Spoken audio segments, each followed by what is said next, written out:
ఇబ్బందులు పడతా ఉన్నారు. దాంట్లో కూడా ఈయన గారు అసలు తప్పిదం బీజేపీదిరా అంటే తప్పిదం మాదంటాడు. ఇంత మ్యాచ్ ఫిక్సింగా ఫెవికాల్ బంధం అయిపోయింది వీళ్ళది. ఇంకా విడరి తీరని బంధంలోకి పోయినారు కాబట్టి ప్రతిదీ మా మీద నెట్టే ప్రయత్నం చేస్తూ ఉన్నారు.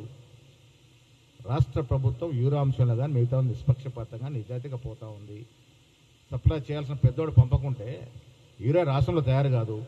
యూరియా అంశం కేంద్ర ప్రభుత్వ పరిధిలో ఉంది. వారు పంపాల్సిన స్థాయిలో పంపట్లేదు. దాన్ని కూడా రాజకీయ అవసరాలు వాడుకునే ప్రయత్నం చేస్తూ ఉంది. కేటీఆర్ గారు మీ శకం ముగిసింది. రాజకీయంగా ఈ రాష్ట్రంలో బీఆర్ఎస్ శకం ముగిసింది.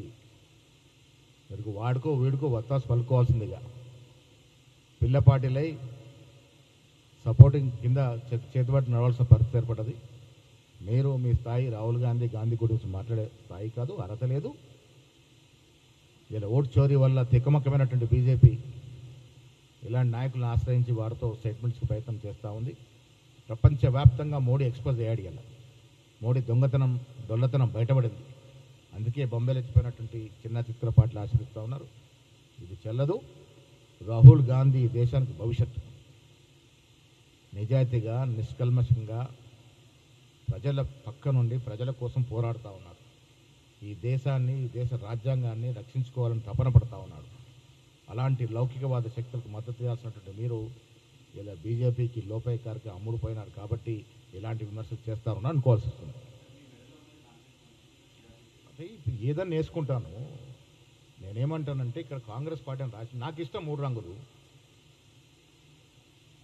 నేను కాంగ్రెస్ వాదిని పరిపూర్ణ కాంగ్రెస్ వాదిని. ఈ కండువా వేసుకుంటాను, 3 రంగుల కండువా వేసుకుంటాను. ఇప్పుడు మన ఇంటికి వస్తే మనం కొందరికి పచ్చగండ కప్పుతారు. రైతాంగానికి ఎవరు వచ్చినా మాకేం కప్పుతారు, రైతులు పచ్చగండ కప్పుతారు. ఒక సింబాలిక్గా కప్పుకుంటారు. అంత మాత్రం నాకు చేరినట్టో లేక మహేష్ గౌడ్ స్టేట్మెంట్ ఇచ్చిన కూడా చేరినట్టో అది కాదు. వాళ్ళ స్పీకర్ ముందు ఉన్నప్పుడు ఎమ్మెల్యే చెప్పింది పరిమాణికం. ఎమ్మెల్యే చెప్పింది పరిమాణికం.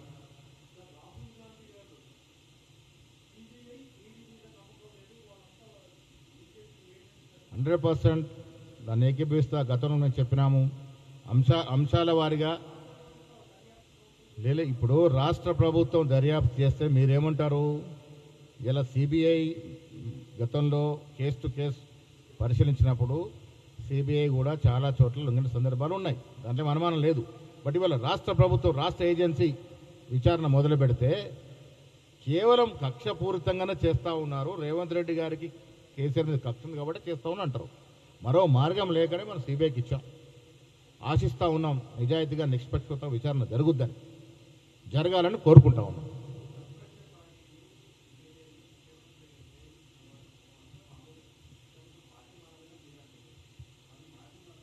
మేమేమనట్లే.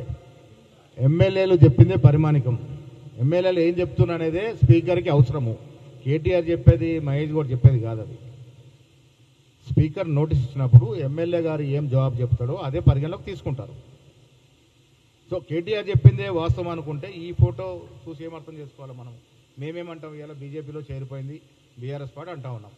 మోకరిల్లే దండం పెట్టి బాంచన్ దొరా నేను మీ పార్టీలోకి వస్తాను, మీ కాళ్ళకి అడుగులకు మరలు వస్తానని చెప్పొచ్చినట్టుగా ఉంది. మరి వాళ్ళు బీజేపీ పార్టీలో చేరినట్టే కదా. ఇది the case is between speaker and MLAs. MLAs చెప్పింది పరిమాణికం, దాన్నే పరిగణలోకి తీసుకుంటారు.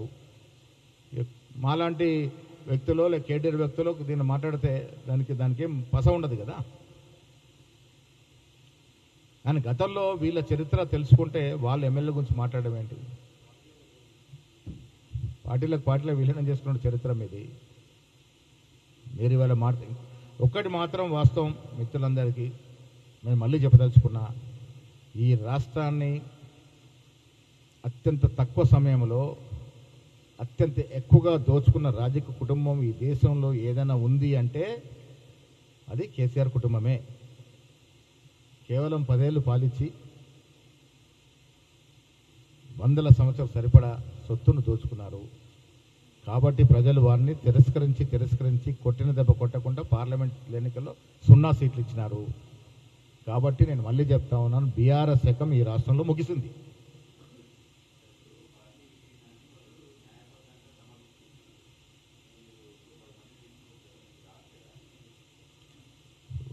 మేము చాలా చాలా సందర్భాల్లో చెప్పాము, తీసుకోవాలని దుకాణం తెలిస్తే చాలామంది ఉన్నారు. అది కాదు, ఇప్పుడు ప్రభుత్వం ఆనాటి పరిస్థితుల్లో మీకు తెలుసు ఎట్లా జరిగింది, ఎట్లా స్టేట్మెంట్ ఇచ్చారు. ప్రజాస్వామ్యబద్ధంగా ఎన్నికైన ప్రభుత్వాన్ని కూలుస్తామని ఒకడు, రాష్ట్రపతి పాలన పెడతామని ఒకడు. ఇది ప్రజల ఆభిష్టం మేరకు ఏర్పడిన ప్రభుత్వం కదా. 2 సంవత్సరాలు మా పాలన ఏ రకంగా చేస్తుందో మీరు చూశారు. ప్రజల ఆభిష్టం మేరకు సన్నబియ్యం ఎవరైనా ఊహించారా, కలగన్నారా? ఉచిత బస్సు వస్తాను ఎవరు అనుకున్నారా? రైతు భరోసా, రుణమాఫీ, ఇందిరమ్మ ఇల్లు, రేషన్ కార్డులు, సన్నబియ్యం, అసలు ఈ చరిత్రాత్మక కార్యక్రమాలు ఈ రాష్ట్రంలో ప్రజల ఆభిష్టం జరుగుతూ ఉంది. మీరు చేసింది ఏంది? 10 ఏళ్ళు 40 లక్షల అప్లికేషన్లు వస్తే ఒక్క అప్లికేషన్ కూడా మీరు ఖరీదు చేయలే. రేషన్ కార్డులో కూడా ఎన్ని ఇందిరమ్మ ఇళ్ళకు ఎన్ని లక్షల అప్లికేషన్లు వచ్చి ఎన్ని ఇచ్చారు మీరు? ఇలా 3,500 ఫర్ కాన్షన్స్ ఇస్తా ఉన్నాం, ఇంకా కొన్ని ఇవ్వడానికి ముఖ్యమంత్రి సిద్ధంగా ఉన్నారు. అసలు ఇల్లు లేని పేదవాడు ఉండకూడదనేది మా ధ్యేయం. ఆ రకం కార్యక్రమాలు జరుగుతూ ఉన్నాయి. అభివృద్ధి, విద్య, వైద్యం చూసుకోండి. ఇంటిగ్రేటెడ్ కళాశాల ఈ రాష్ట్రానికి వస్తాయని ఎవరు ఊహించుకున్నారా?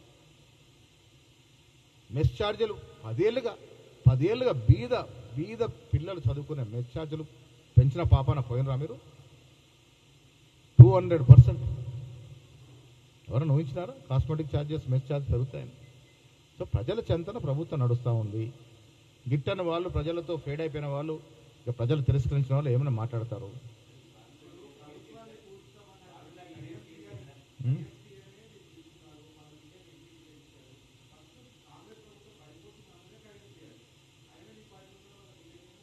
ఎప్పుడు అన్నాడు ఆయన? పడ్డ తర్వాత ఏమి పడలే కదా మరి.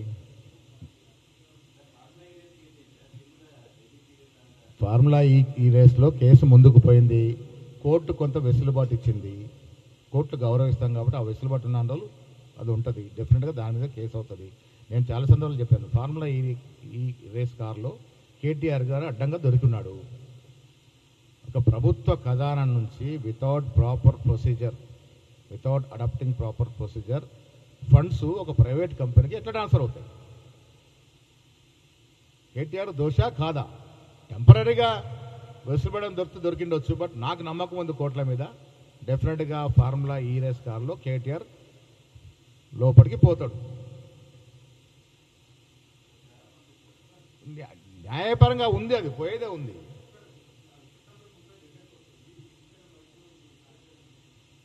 మేము చాలా స్పష్టత ఇచ్చాము దీంట్లో.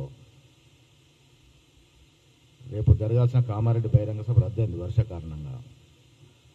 కామారెడ్డి డిక్లరేషన్లు ఇచ్చిన అంశాలన్నీ కూడా ఫుల్ఫిల్ చేసే ప్రక్రియలో భాగంగా 2 చట్టాలు తీసుకొచ్చాం, కేంద్రానికి పంపాం, పెండింగ్లో ఉన్నాయి. ఆర్డినెన్స్ తీసుకొచ్చాం, కేంద్రానికి పంపాం, పెండింగ్లో ఉంది.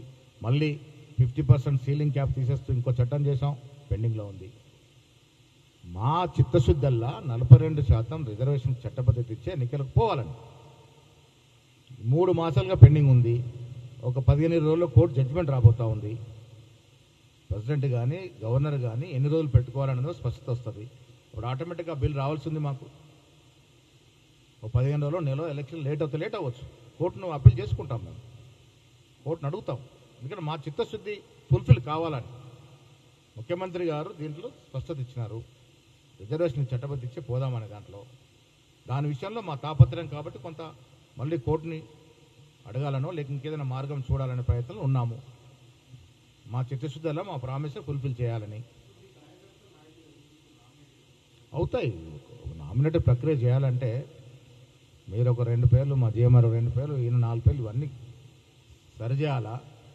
దాంట్లో ఎలిజిబుల్ పర్సన్స్ తీయాలి. పెద్ద ప్రక్రియ నడుస్తూ ఉంది, ప్రాసెస్లో ఉంది. వస్తారు, ఏ రోజైనా వెలువడవచ్చు.